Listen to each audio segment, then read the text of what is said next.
Hi guys, আমি এখন ready হয়ে যাচ্ছি একটা জিনিস নিয়ে আসতে। নতুন একটা মেহমানকে আনতে যাচ্ছি আমি আজকে।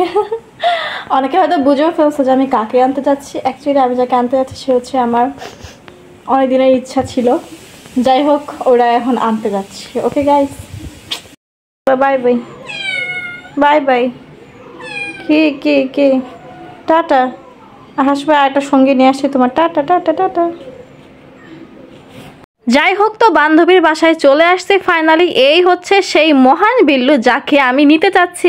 বাসা থেকে তো ভেবে আসছি বিল্লুটাকে আজকে বাসায় নিয়ে আসবো, নতুন মেহমান বাসায় আসবে, কিন্তু এখানে আসার পরে অন্য কিছুই জানতে পারছি আমি। কে না না না না না,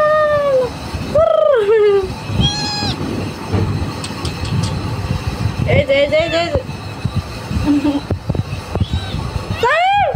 ও একটা ছেলে বাবু, দেখো কি পরিমাণে লক্ষ্মী হয়ে শুয়ে আছে একদম আমার কাছে। এই বিল্লুটা আমার বান্ধবীরাই পুষতেছে, এজন্য আন্টির ওর উপরে অনেক বেশি মায়া হয়ে গেছে, একদম ছেলের মতো ভালোবাসে এই বিল্লুটাকে। এজন্যই আর কি আন্টির অনেক বেশি মন খারাপ হচ্ছে এটা দিতে। দেখো ও কি সুন্দর ঘুমিয়ে গেছে, আর দেখো কি কিউট লাগতেছে ওকে দেখতে, তাই না বলো? মাশাল্লাহ। যাই হোক, আম্মুকে বললাম, তারপর আম্মু বলতেছে তাহলে থাক, নেওয়ার দরকার নাই। তাছাড়াও বিড়াল পালা অনেক বেশি কষ্টের, এদিক ওদিক শুধু পটি করে দিবে, সব ক্লিন করতে হবে আমাকেই ভাই। তারপর আর কি আন্টি এই তো আমাদেরকে এখন মুড়ি মাখাই দিছে, এটা এখন বসে বসে খাচ্ছি আর গল্প করতেছি। আর বিল্লু তো একদম আরামসে পুরাই ঘুম। আমি এদিকে মন খারাপ করে বসে আছি। দেখো তোমাদের তারফি খালা কি সুন্দর ঘুরে বেড়াচ্ছে, সে ঢাকায় রেস্টুরেন্টে গিয়ে সব বান্ধবীরা একসাথে খাওয়া দাওয়া করতেছে, আবার ভিডিও দিছে আমার কাছে। যদিও ভিডিওগুলো দেখতে আমার অনেক বেশি ভালো লাগে, কারণ দেখলে মনে হয় যেন আমি ঘুরতে গেছিলাম ওর সাথে, আমি পুরো এনজয় করি ভিডিওগুলা। কিন্তু রাগও হচ্ছে, এত কিছু খাইছে ও আমাকে না দিয়েই। যাই হোক, বিল্লু নেওয়ার বিষয়ে তো আরেকটা জিনিস আমার মাথায় ছিলই না। আমার অনেক সময় এমন হয় যে কলেজ করে টিউশনি করে বাসায় আসতে আসতে অনেক বেশি লেট হয়ে যায়, তত সময় বিড়ালকে কে দেখবে। তো এইসব কিছুই আমার মাথা থেকে বের হয়ে গেছিল। আমি অনেক বেশি জেদ করছিলাম এই কয়দিন বিড়াল নিব, তবে এখন আর করতেছি না, শিক্ষা হয়ে গেছে। তাই এখন আন্টি দেখো সুন্দর করে রান্না বান্না করে আমাকে খাওয়াচ্ছে। যাই হোক, এখানে ছিল গরম গরম ভাত, তারপর তেলাপিয়া মাছ আর আলুর ঝোল, যেটা অনেক বেশি মজা হয়েছিল খেতে। মাছটা অনেক বেশি মিষ্টি ছিল, আর আন্টির হাতের রান্না জাস্ট ওয়াও।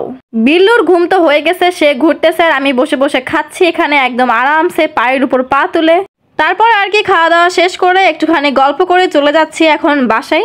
আসার সময় ভাবছিলাম বিল্লু আমার সাথে থাকবে, কি মজা হবে, কিন্তু না, আমাকে খালি হাতেই ফিরতে হচ্ছে। আর বাসায় এসেই দেখো বিল্লুটাও আমার দিকে তাকিয়ে আছে, কারণ যাওয়ার সময় আমি ওকে বলছিলাম যে তোর একটা সঙ্গী আমি নিয়ে আসবো, দেখো কিভাবে তাকিয়ে আছে ও আমার দিকে। যাই হোক, এই বিল্লিটা যদিও আমরা পালি না, কিন্তু ও আমাদের বাসায় থাকে সব সময়। থাকে একটা বিল্লুই থাক, নো প্রবলেম। এখন আমি খাবো এখন পাউরুটি আর জেলি। পাউরুটি আর জেলি খেতে কার কার ভালো লাগে অবশ্যই সবাই বলবা আমাকে কমেন্ট বক্সে।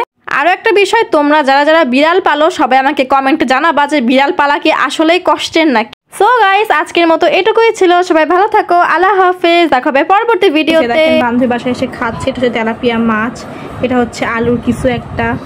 আমাকে বিড়াল দেয়নি, সো আমাকে এখন ভাত খেতে দিয়েছি, তো ভাতে খেয়ে এখন মনটাকে সান্ত্বনা খেতে হবে।